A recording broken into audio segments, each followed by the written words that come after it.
Okay, folks, welcome to today's video. Today we're discussing, like, I guess you would call it, pre-season transfers, hopes, aspirations, dreams of Man United fans and football fans in general. I want to talk a little bit about how the season ended and what I think going into it. First of all, I really want to give a big shout out to the people that viewed my Manchester United video where I talked about Man City and I tried to be honest about how I think about things. I typically like to make these videos. I don't have the fancy background. I don't have like the millions of subscribers. I've only got 300 subscribers. And sometimes like you'll post a video nobody will watch and you wonder kind of what's the point. So it was nice to have like a good reaction and people be like, wow, I enjoyed this honest take. That's what I've always done. I have another YouTube channel, which is like about gaming, and I tried to be honest on that. So today I'll try to give you another honest take. First thing is, I don't think anything matters until the Glazers go. And you're probably going to say, oh, he's one of those guys that thinks the Glazers are the problem despite them spending loads and loads of money. But I just want to paint the picture as to kind of, for the rival fans, because I understand for the rival fans, it seems weird for Man United fans to be mad about this bunch of owners that let Man U spend 200 million almost every summer transfer plus winter combined. Seems crazy. The reason why we're frustrated is because they don't know what they're doing with that money. They have no staff. They don't care about the football club. And they're letting us spend the money that we generate.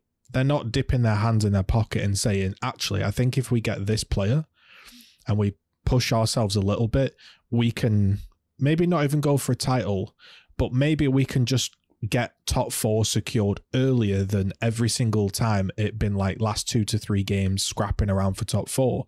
They don't do that. If you don't understand what I mean by that, the best example I can give you is with the sale. Think about how strange the sale of the club is. And this is the thing that Manchester United owners, the Glazers, are the most involved in. This is the most involved they're being, and they're this bad at selling the club. You might say, well, maybe they're not bad. Maybe they're brilliant at selling the club. You could argue that. But what they clearly show is they don't care about Man United, which shows they don't care about the workings behind the scenes, where the money is spent, is it efficient, yada, yada. They're just letting the club aimlessly float by, which is what we've done for 10 years, surviving on basically the fact that we are Manchester United. We do pull some players still, and we have got an all right squad that does battle for top four, right? So when the Glazers talk about how to sell, here's what's going on. They're trying to say, we have this product that no one else has in the world. Manchester United is this product and no one else has it in the world. And the other YouTubers aren't seeming to grasp this. They're saying, why are they making the people pay over the odds? Why are they charging? Why are they pressing people? Why are they getting more money out? It makes complete sense. The reason why they're getting the money out of people and the reason why they're getting such a high price, and they are effectively saying, you bid until you stop and then we'll sell, is because you have a one-off thing that nobody can ever get again. There isn't another Manchester United. Now, if I sold you this watch, there's lots of copies of this watch on the Citizen website. I can't charge that much. Now, the yellow face might be a little bit rarer, but I can't charge you that much more. Maybe I can't charge you anything more. But Manchester United, you have the only one. You can say whatever price you want. If you say the price to buy Manchester United is 10 billion, and people say, oh, well, that's way too much in the market, no one's going to buy that, then guess what? Nobody does buy Manchester United and the Glazers keep it. They have a value in their mind that they are willing to sell because this is the only thing in the world. This is the only copy of this one specific thing. This is the only original, should I say. Nobody can replicate it. It can't be copied. They can charge what they want for it. There is no market value for Manchester United. Get that out of your head. That doesn't make any sense. Secondly, if you are ever in any doubt if the Glazers care, because they do give us money, maybe it's our own money, but they do give us money, think about this. They are willing to completely botch this transfer window by making the two owners play off each other for more money for themselves. And even if it comes to the end of it and there's no good deal, they'll just say, okay, well, we'll keep it. You haven't paid us our price. We'll keep it. They've wrecked their own transfer window. They've wrecked the chances of Manchester United doing anything this season, but they don't care because the number one thing is the Glazers support themselves. They play it for themselves. And if you can't see that by this process, that's how it works. They are willing to throw away this entire season to squeeze more pennies out for themselves. Now, it turns out Sir Jim Ratcliffe's bid involves something to do with, and I'm not fancy with my wording, shares. And the shares that everybody holds should be purchased effectively at the same in the same way. So you're selling, the guy buys 100% of the club, let's make up for argument's sake. He buys all the shares. What they're trying to do is like buy some shares, not buy other shares, yada yada, maybe not even buy any shares of some types. So they are now legally saying my shares are like the wrong value. They're not valued correctly. You can't buy one share and not the other. And this all could become a legal issue. And I think that bid has fallen in the water. So I actually think Qatar are going to win it. Now you can argue Qatar have been a bit, they're not quite saying what they mean. They say, hey, I want to spend the most money. I want to be the best club in the world, all these things. And the Glazers are saying, pay us $6 billion. People are saying, that's not what it's worth. Don't pay it. If you're Qatar and you're trying to say, hey, we have infinite money or whatever they want to paint the picture of. We want Manchester United. This is our pride and joy. We will do anything we can to take Manchester United back to the top. Then you pay $6 billion and you wrap it up early and you start the transfer window properly. That's what you do. They are been just as arsey as the Glazers. Whether you like it or not, that's the truth. So don't say that the Glazers are messing up the whole deal because they're not giving away the club at the market value, because there is no market value. But it does show that the Glazers don't care, and it shows also with just how bad the information is back and forth and how certain bidders are not happy with the process and yada, yada, yada. They clearly run it like a mess. So it's no surprise that the football club is run like a mess. So until they totally go, and we have a new proper staff and everything in place, like a structure like Man City, we're not doing anything. Now, when you look at the Manchester United team, I was very brutal. You can watch the Manchester United versus me chat about the treble reaction of how brutal I was with the squad, but I believe it to be true. I don't rate the squad. I think it's good enough to scrap around for top 4. I don't think Marcus Rashford is good enough. You might say 30 goals. How's that possible? As a left winger, he could be upgraded on. As a striker, definitely upgraded on. Then you've got De Gea, who I really don't rate. And just a quick word on De Gea. Listen, these players are replaceable employees. He's had a fabulous career with us for himself. Trophy-wise, not so great. Most of the trophies he's won wasn't even that big of a part of. We've got like FA Cups where he didn't play a role and yada, yada, yada. I don't rate him. Never have rated him, never will rate him. That's not a new thing. You can scroll back to the beginning of the channel. Very start of the channel was I have an agenda against 2 players, Martial and David De Gea. David De Gea only offers one thing, his saves. That's it. And I will admit, when he makes them, would have nobody else in the world in net. The problem, those saves are becoming few and far between. Yeah, I think he had the lowest save percentage. He can't play out. I'm not even talking about the playing out. Obviously, that's a write-off. I want a keeper that has a bit of pizzazz about him, a bit of showmanship. A goalkeeper should be a bit of a lunatic. A bit of a lunatic. David De Gea is too nice. He's not going to come out and clatter somebody. He's not going to win the ball. And also he lets mistakes get to his head. All goalkeepers make mistakes. And when you make a mistake as a goalkeeper, it's always a howler.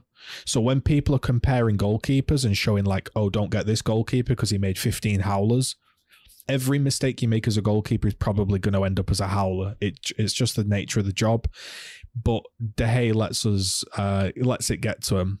Sabitzer, obviously we're not keeping him. Harry Maguire, not good enough. Sancho, not good enough. Bruno loses the ball too much, could be improved upon or at least have pressure put on his spot. Garnacho seems decent, but he's young. Martinez, brilliant.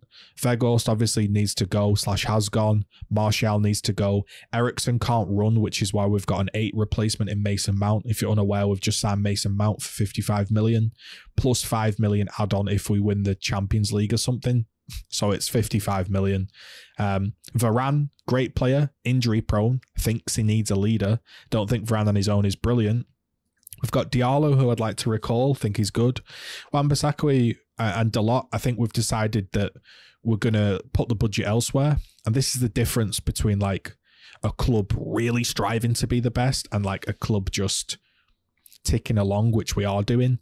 You upgrade in every spot you can do. If Man City thought they genuinely could upgrade in a spot, they would do. That's why they've won the treble. That's why they're dominating the Prem. We're not serious enough. Let's be real, boys. Victor Lindelof had a good 6 months, but he's not good enough. He's not good enough, and he needs to go. You might say that's really harsh. He has a squad place. Does he? Behind Varane, Martinez, you've got Luke Shaw as left centre-back.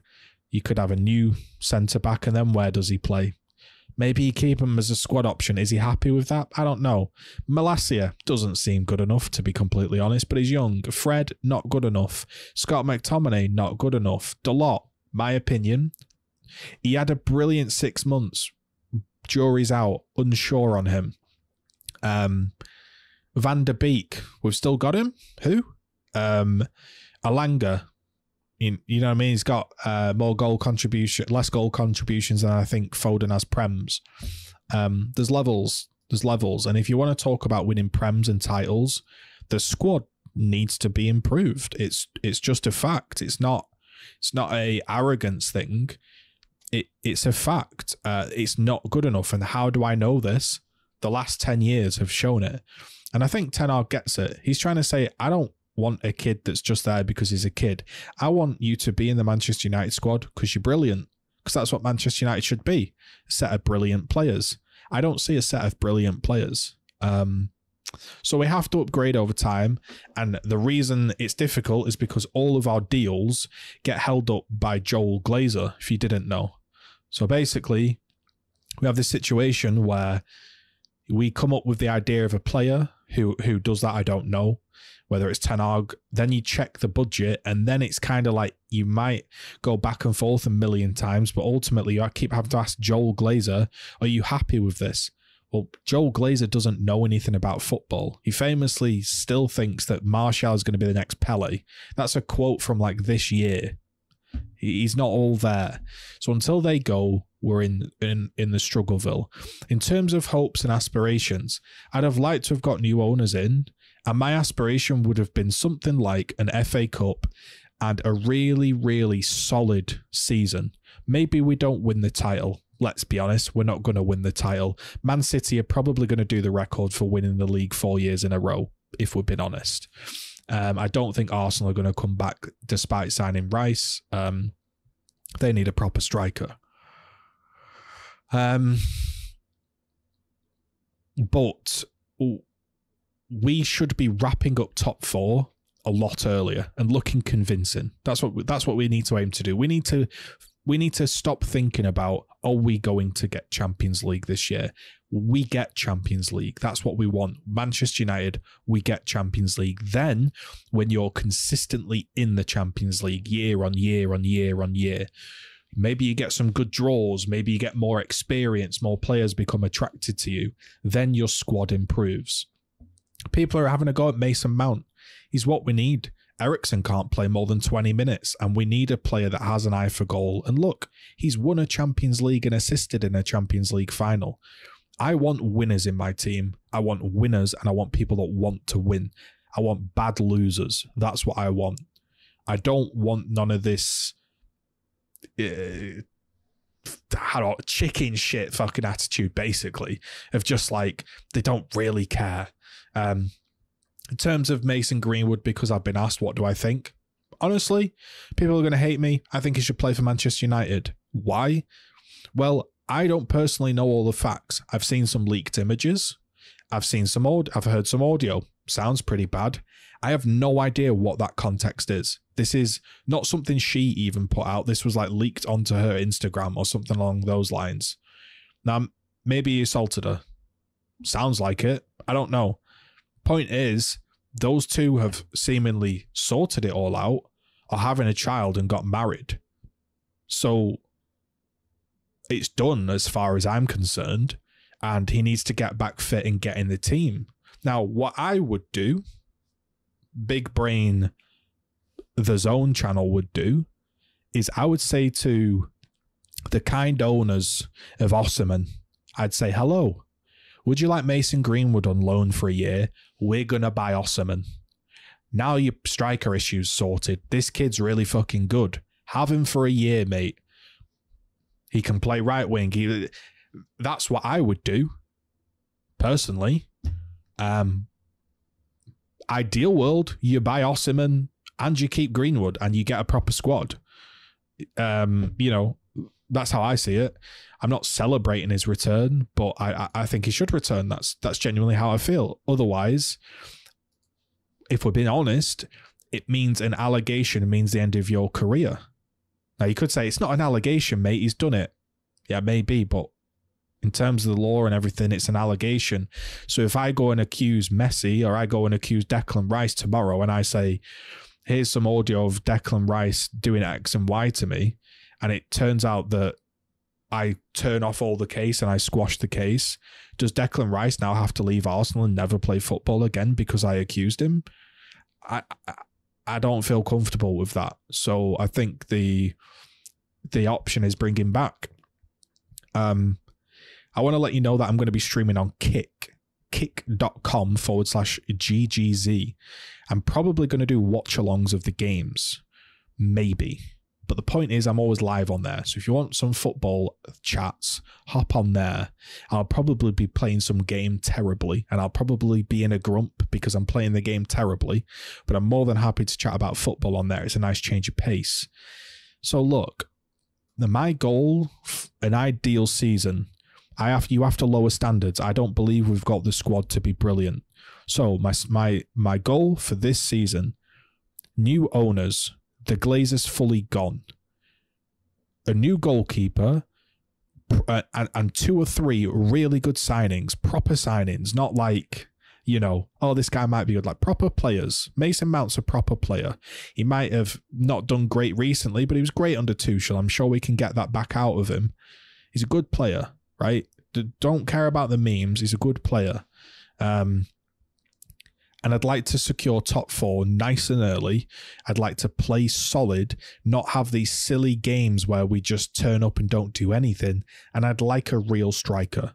Either you're putting Greenwood up front or we're buying a real striker. It has to be. We have to get goals in the team. The number one thing to take from this video, boys, we will not do anything if we cannot add 30 to 50 goals to the team. Literally, I'm telling you, we're going to need that. If you buy Harry Kane and you say Harry Kane gives you 28, 30 goals, you're going to need another proper player. Trust me. It's not, you can't half-arse this. We haven't got enough goals in the team. Whether you bring in Ahmad back or whoever, I'd like to see Ahmad play that right wing spot. Don't think Anthony's earned it. If I'm being real, really good defensively, and I like the guy, like him, but he shouldn't be a guaranteed starter. So I really appreciate you guys supporting the last video. Sometimes I'll be live on this channel. It's just a restream of my Kick stream, basically. Place to be is Kick or the comment sections of these videos. Thanks for tuning into The Zone. Give a subscribe, share my videos, because it's very, very small and lonely down here, and I need every bit of support I can get. It's a free, non-partnered, just generic run-of-the-mill guy doing his channel, and I'm trying to not do the whole idiotic YouTuber takes because some of them are just ridiculous. So yeah,